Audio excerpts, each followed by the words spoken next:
Евангелие паводле Мацвея. Езус сказаў народу: «Валадарства нябеснае, падобнае да скарбу, схаванага ў полі, які знайшоў чалавек і утаіў. У радасці ад гэтага ён ідзе і прадае ўсё, што мае, і купляе гэтае поле.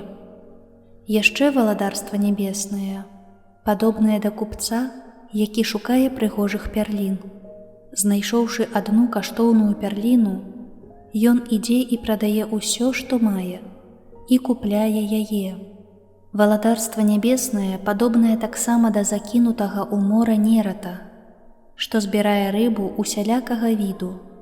Калі ён напоўніўся, яго выцягнулі на бераг, і сеўшы сабралі добрае ў посуд, а дрэннае выкінулі вон.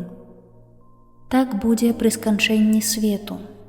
Выйдуць анёлы і аддзеляць ліхіх ад праведнікаў і кінуць іх у вогненную печ. Там будзе плач і скрыгатанне зубоў.